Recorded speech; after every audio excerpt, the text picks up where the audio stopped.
அனைவருக்கும் அன்பின் வாழ்த்துக்கள். நமது ஆண்டவராகிய இயேசுவை நாம் ஏன் நல்ல சமாரியன் என்று அழைக்கிறோம் அப்படின்றதை குறித்த ஒரு இன்ட்ரெஸ்டிங்கான லிட்டில் ஃபேக்ட் இன்னைக்கு பார்க்கலாம். இயேசு கிறிஸ்து நாசரேத்தில் வாழ்ந்து வந்ததால் அவரை நசரேயன் என்று அழைத்தார்கள் என்று நம்ம ஏற்கனவே பார்த்திருக்கிறோம். அதே போல இவர் சமாரியாவில் வாழ்ந்து வந்தாரா, அல்லது நல்ல சமாரியன் ஓமையை கூறினதனால் இவரை நல்ல சமாரியன் என்று அழைக்கிறோமா அப்படின்றதை குறித்து இன்னைக்கு பார்க்கலாம். இதை பார்ப்பதற்கு முன்னாடி சமாரியர்கள் என்றால் யார் அப்படின்ற ஒரு சின்ன பேக்ரவுண்டை நம்ம தெரிந்து கொள்ளலாம். இதற்கு நம்ம பழைய ஏற்பாட்டில் தான் வாசிக்கணும். 1 ராஜாக்கள் 16ஆம் அதிகாரம் 23 மற்றும் 24 வசனங்கள். யூதாவின் ராஜாவாகிய ஆசாவின் 31ஆம் வருஷத்தில் ஒம்ரி இஸ்ரேல் மேல் ராஜாவாகி 12 வருஷம் ராஜ்யபாரம் பண்ணினான். அவன் திர்சாவிலே 6 வருஷம் அரசாண்டு பின்பு சேமேரின் கையிலிருந்து சமாரியா மலையை 2 தாலந்து வெள்ளிக்கு வாங்கி அந்த மலையின் மேல் ஒரு பட்டணத்தை கட்டி அதற்கு மலையினுடைய ராஜமானாயிருந்த சேமேருடைய பேரின்படியே சமாரியா என்னும் பேரை தரித்தான். இதுதான் சமாரியான்ற பட்டணத்தோட பேக்ரவுண்டு. ஸோ இந்த சேமேர் அப்படின்ற இந்த பேர்லேருந்து டிரைவ் பண்ணி தான் சமாரியா அப்படின்ற பேர் வைத்திருக்கிறார்கள். இந்த டைம் என்ன மாதிரியான காலப்பகுதினா, கிங் சாலமனுக்கு அப்புறமா இஸ்ரேல் தேசம் 2ஆக பிரிகிறது. ஒன்று சமாரியாவை தலைநகரமாக கொண்ட நார்தன் கிங்டம், இன்னொன்று எருசலேமை தலைநகரமாக கொண்ட சதர்ன் கிங்டம். இப்படியாக 2 பேராக பிரிந்து ரொம்ப வருஷமாக இவர்கள் இருவரும் தனித்தனியாக இருக்கிறாங்க. இப்போ கிமு 723ஆம் ஆண்டு அசீரிய ராஜா சல்மனாசர் அப்படின்றவர் என்ன பண்ணுறாருன்னா, இந்த நார்தன் கிங்டமை கேப்சர் பண்ணிடுறார். இதையும் நம்ம வாசிக்கலாம். 2 ராஜாக்கள் 17ஆம் அதிகாரம் 24, 25 வசனங்களில் வாசிக்கலாம். அந்த அதிகாரம் முழுவதுமே இந்த கேப்சர் பற்றியும் அந்த இடத்துல நடந்த எல்லா காரியங்களை குறித்தும் 2 ராஜாக்கள் 17ஆம் அதிகாரத்தில் நம்மளால் வாசிக்க முடியும். இவர் கேப்சர் பண்ணதுக்கு அப்புறம் அவர் என்ன பண்ணுறாருன்னா, அவர் அங்கே இருந்த இஸ்ரேல் ஜனங்களை வெளியேற்றி விட்டு அவங்கள கொண்டு போய் வேற ஒரு இடத்துல குடியேற செய்து இந்த அசிரியன் கிங்டம்க்கு கீழே இருக்கிற மற்ற ஊர்கள்லாம் இருக்கு இல்லைங்களா, அங்கே இருக்கிற ஜனங்களை கொண்டு இந்த சமாரியா பட்டணத்தில் குடியேற செய்கிறார். அதை தான் வாசிக்கலாம். 24ஆம் வசனத்தில், அசீரிய ராஜா பாபிலோனிலும் கூத்தாவிலும் ஆபாவிலும் ஆமாத்திலும் செப்பர்வாயுமிலும் இருந்து மனுஷரை வரப்பண்ணி அவர்களை இஸ்ரவேல் புத்திரருக்கு பதிலாக சமாரியாவின் பட்டணங்களிலே குடியேற்றினான். இவர்கள் சமாரியாவை சொந்தமாய் கட்டிக்கொண்டு அதன் பட்டணங்களிலே குடியேறியிருந்தார்கள். ஸோ இப்படியாக மாறி இருந்துச்சு. இப்போ இங்கே வந்தவங்களுக்கு ஒரு பெரிய ப்ராப்ளம் வந்துடும். என்னன்னா, கர்த்தர் இங்கே இருந்தவங்களாம் வேற நாட்டு ஜனங்கள் இல்லைங்களா. ஸோ அவங்க இது கர்த்தர் இஸ்ரேல் ஜனங்களுக்கு என்று வாக்களித்த தேசம். இந்த தேசத்தில் இருக்கிறவங்க சில முறைமைகள்லாம் நம்ம செய்ய வேணும், அவங்க செய்யணும். அதனால் அது அவங்களுக்குலாம் தெரியாமல் இருந்த காரணத்தினால என்ன ஆயிடுச்சுன்னா, கர்த்தர் அவங்க சிங்கங்களை அனுப்பி அதில் சிலரை கொன்று போடும்படியாக செய்தார். 25ஆம் வசனம், அவர்கள் அங்கே குடியேறினது முதல் கர்த்தருக்கு பயப்படாததினால் கர்த்தர் அவர்களுக்குள்ளே சிங்கங்களை அனுப்பினார், அவைகள் அவர்களில் சிலரை கொன்று போட்டது அப்படின்னு வாசிக்கிறோம். ஸோ இப்போ இந்த அசீரிய ராஜாவுக்கு புரிஞ்சிருச்சு, இப்போது இங்கே வாழணும் அப்படின்னா இந்த கர்த்தருக்கு ஏற்ற சில காரியங்கள்லாம் செய்யணும்னு அவருக்கு தெரிந்த உடனே அவர் என்ன பண்ணுறாருன்னா, இங்கேருந்து இஸ்ரேல் ஜனங்களை அனுப்பிவிட்டார் இல்லைங்களா, அங்கேருந்து ஒரு ஆசாரியரை கூட்டிக் கொண்டு வர செய்து என்ன செய்யணும் அதெல்லாம் சொல்லிக் கொடுக்கும்படியாக கேட்கிறார். வசனம் 28ல், ஆசாரியர் ஒருவரை அங்கு கூட்டிக் கொண்டு போய் கர்த்தருக்கு பயந்து நடக்க வேண்டிய விதத்தை அவர்களுக்கு போதித்தான். ஸோ இப்போ இவர் அங்கே போய் இதெல்லாம் போதிக்கிறாரு.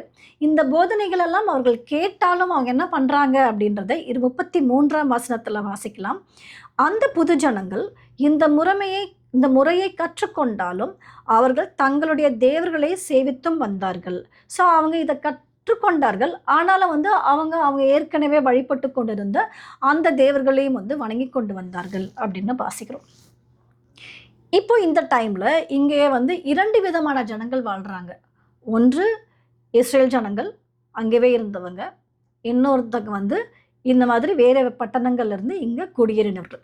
இப்போ இவங்க 2 பேருமே வந்து ரொம்ப நாட்கள் நீண்ட காலமாக அங்கே வந்து வாழ்ந்து கொண்டு வருகிறார்கள். அதனால் என்ன ஆயிடுச்சுன்னா, இன்டர் மேரேஜஸ்லாம் நடந்தது. அப்புறம் மாறி மாறி அ தேவர்களை வந்து வணங்கக்கூடிய சில முறைமைகளும் அங்கு பின்பற்றப்பட்டு விட்டதாக ஆயிரும். அதனால சதர்ன் கிங்டம்ல இருந்த யூதர்கள் வந்து இவங்கள வந்து ஒரு யூதர்கள் அப்படின்னு அவங்க வந்து கருதவே மாட்டார்கள். இவங்க அவங்கள மிகவும் வெறுத்தார்களும் கூட. ஏன் அப்படின்னா, இவங்க வந்து இந்த இன்டர் மேரேஜஸ்லாம் வந்து தேவனுக்கு வந்து விரோதமான காரியங்கள். அப்புறம் வந்து இந்த அ வேற ஜ அந்நிய தேவர்களை வணங்குவதும் வந்து தேவனுக்கு விரோதமான காரியங்கள். அதனால இவங்க அவங்கள வந்து ஏற்றுக்கொள்ளாமல் அவர்களை மிகவும் வெறுத்தார்கள். இந்த வெறுப்பு இயேசு கிறிஸ்து வாழ்ந்த பொழுது இன்னும் அதிகமாகவே இருந்தது. அதனால நம்ம சில இடங்கள்ல வாசிக்கலாம். அண்ட் அவங்க வந்து யூதேயாவிலிருந்து கலிலேயாவுக்கு போகும்பொழுது, சமாரியா நாட்டின் வழியாக போனாங்கன்னா, மினிமம் ஒரு 5 டூ 7 டேஸ் அவங்களால சேவ் பண்ண முடியும். ஆனா, அந்த மாதிரி டிராவல் கூட அவங்க பண்ண மாட்டாங்க. நாள் அதிகமானாலும் பரவால்ல அப்படின்னு வந்து, இவங்க வந்து சுற்றி கொண்டு தான் செல்வார்கள். அந்த அளவுக்கு வந்து இந்த யூதர்கள், இந்த சமாரியர்களை வெறுத்தார்கள் அப்படின்னு பார்க்கிறோம். இந்த டைம்ல இயேசு கிறிஸ்து போதித்துக் கொண்டிருக்கிறார். அவரோட பிரசங்கம்லாம் கேட்டப்ப இந்த பரிசேயருக்கும், சதுசேயருக்கும் இயேசு கிறிஸ்து மேல வந்து ரொம்ப அ கோவம் அடைகிறார்கள். ஏன்னா, அவர் சொல்றதெல்லாம் வந்து நீங்க லாலாம் சரியா ஃபாலோ பண்ணல அப்படின்னு வந்து இவர்களை குறை சொல்லிக் கொண்டிருக்கிறார். அதனால அவங்க என்ன சொல்லிட்டாங்க அப்படின்னா, எங்க லாவ நீங்க குறை சொல்றதுனால, அவங்க அவர எப்படி கூப்பிடுறாங்கன்னு வாசிக்கலாம். யோவான் 8ஆம் அதிகாரம் 48ஆம் வசனம். அப்பொழுது யூதர்கள் அவருக்கு பிரதியுத்தரமாக, உன்னை சமாரியன் என்றும், பிசாசு பிடித்தவன் என்றும் நாங்கள் சொல்லுகிறது சரிதானே என்றார்கள்.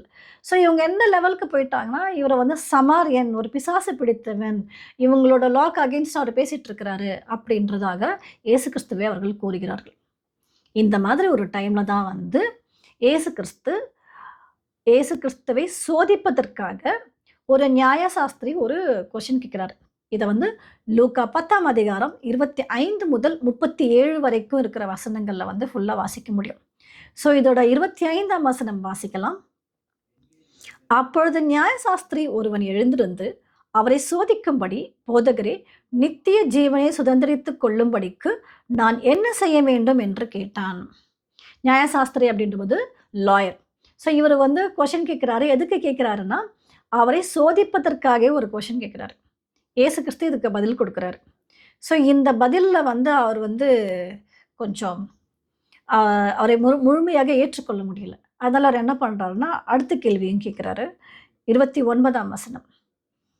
அவர வந்து அவர் தன்னை நீதிமான் என்று காண்பிக்க மனதாய் இயேசுவை நோக்கி, எனக்கு பிறன் யார் என்று கேட்டான்.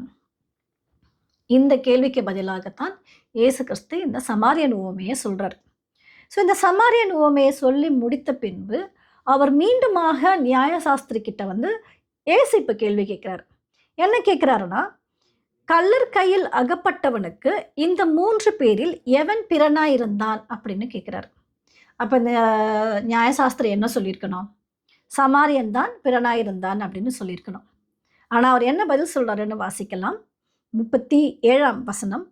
அதற்கு அவன், அவனுக்கு இரக்கம் செய்தவனே அப்படின்னு சொல்றாரு. ஏன்னா சமாரியன் என்ற பெயரை உச்சரிப்பதை கூட அவர்கள் வந்து அருவருப்பாய் கருதின காலம் அது.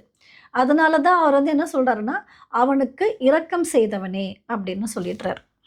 இப்போ இங்க நாம கவனிக்க வேண்டிய காரியம் என்னன்னா, இந்த உவமை வந்து பிறன் யார் அப்படின்று கேட்ட கேள்விக்கு பதில் தான். அப்ப இந்த உவமைக்கு பிறன் யாருன்னு பேர் வைத்திருக்கலாம். இல்லனா கடைசியா முடிக்கும்போது இரக்கம் செய்தவனே அப்படின்னும் பொழுது, இரக்கம் செய்தவன் அப்படின்னு கூட பேர் வைத்திருக்கலாம். ஆனால் ஏன் நல்ல சமாரியன் அப்படின்னு பேர் வைத்தார்கள்? அப்படின்ற அந்த பெயர் காரணத்தை நம்ம பார்க்கலாம். இந்த புத்தகம், இந்த லூக்கா அதிகாரம் முதலில் எழுதப்பட்ட பொழுது, இது அதிகாரங்களாகவோ, இல்ல பேராகிராஃப்ஸ் ஆகவோ தனித்தனியாகலாம் வந்து எந்த பிரிவினையும் இல்லாமல் தான் எழுதப்பட்டது. இதெல்லாம் வந்து லேட்டர் பீரியட்ல தான் வந்து அதிகாரங்கள் பிரிக்கப்பட்டன. அதற்கும் பின் கிபி 1611 கிங் ஜேம்ஸ் பைபிள் வந்து வெளியிட்ட பொழுது, அந்த பைபிள் வெர்ஷன் வந்து அச்சிடப்பட்ட பொழுது, அவர் முதலில் என்ன பேர் வைக்கிறாருன்னா, "எ சர்டன் சமாரியன்" அப்படின்னு அதுக்கு ஒரு பேர் கொடுக்கிறார். அதுக்கப்புறம் இன்னும் சிலர் வந்து அவங்களோட எடிஷனெல்லாம் வந்து மற்ற பேர்கள் கொடுக்குறாங்க. என்ன கொடுக்குறாங்கன்னா, எக்ஸ்ட்ரார்டினரி சமாரிட்டன் அப்படின்னு கொடுக்குறாங்க. அப்புறம் கைண்ட்லி சமாரிட்டன் அப்படின்ற இந்த பெயர்களும் வந்து இந்த அதிகாரத்திற்கு கொடுக்கப்பட்ட பெயராக இருந்தது. முதலில் கிபி 1630 வந்து இதே கிங் ஜேம்ஸ் வெர்ஷன் வந்து அச்சிடப்பட்ட பொழுது, அப்பொழுதுதான் முதன்முறையாக இந்த சாப்டருக்கு குட் சமாரிட்டன், நல்ல சமாரியன் அப்படின்ற பெயர் வந்து வழங்கப்படுகிறது. ஆனாலும் இயேசு வந்து அந்த சமாரிய உவமையில தன்னை சமாரியன் என்றோ, தான் தான் அந்த சமாரியன் என்றோ எதுவும் குறிப்பிடல. ஆனா இன்னைக்கு நாம இயேசுவை தான் வந்து நல்ல சமாரியன் என்று அழைக்கிறோம். அப்படி ஏன் அழைக்கிறோம் அப்படின்னா, அதற்கு அந்த உவமையில அந்த சமாரியன் செய்த காரியங்கள், அவர் என்ன பண்ணாரு அப்படின்றத அந்த உவமையில நம்ம வாசிக்கும் பொழுது, அந்த சமாரியன் என்ன செய்றாருன்னா, கிட்ட வந்து அவனுடைய காயங்களில் எண்ணெயும் திராட்சரசமும் வார்த்து, காயங்களைக் கட்டி, அவனை தன் சுய வாகனத்தின் மேல் ஏற்றி, சத்திரத்துக்கு கொண்டு போய் அவனை பராமரித்தான். இதோட நிறுத்திருக்க மாட்டாரு. அவர் அந்த சத்திரக்காரன் கிட்ட வந்து 2 காசுகளை கொடுத்து, நீங்க வந்து இவரை முழுவதுமாக குணமடையும்படி பார்த்துக் கொள்ள வேண்டும்னு சொல்லிட்டு போவாரு. அதேபோல மனிதன் ஒருவனுக்கு காயம் ஏற்பட்டாலோ, வலி ஏற்பட்டாலோ, அல்லது வேதனையில் துன்புற்றாலோ, அவனை முழுவதுமாக அவன் குணமடைய வேண்டி, அதற்கான பராமரிப்பை கொடுக்க நமது ஆண்டவராகிய இயேசு ஒருவரால் மாத்திரமே முடியும். இந்த இடத்துல இயேசு வந்து இன்னொரு அழகான இன்ஃபர்மேஷன் கொடுக்குறாரு. அது என்ன அப்படின்னும் பொழுது, அன்னைக்கு இருந்த இஸ்ரேல் ஜனங்கள் இந்த சமாரியர்களை மிகவும் வெறுத்தார்கள். ஆனா அவருடைய உவமையில என்ன சொல்றாருன்னு பார்க்குறோம்னா, நீங்கள் வெறுக்கும் அந்த மனிதனே உண்மையான அன்பை காட்டுகிறான் அப்படின்ற ஒரு ரொம்ப பியூட்டிஃபுல்லான ஒரு மெசேஜ் நமக்கு கொடுக்குறாரு. அன்னைக்கு இருந்த இஸ்ரேல்கள் சமாரியர்களை மாத்திரமல்ல, இயேசுவையும் வெறுத்தார்கள். ஆனாலும் அவர் என்ன பண்ணாரு அப்படின்னு பார்த்தோம்னா, கல்வாரியிலே தமது அன்பை வந்து நிறைவேற்றி காட்டினார். கல்வாரியிலே தனது அன்பை வந்து வெளிப்படுத்தினார். உண்மையான அன்பை காட்ட நமது ஆண்டவராகிய இயேசுவால் மாத்திரமே முடியும். அதனால தான் நாம் அவரை நல்ல சமாரியன் என்று அழைக்கிறோம் அப்படின்றது இன்னையோட லிட்டில் ஃபேக்ட்ஸ்.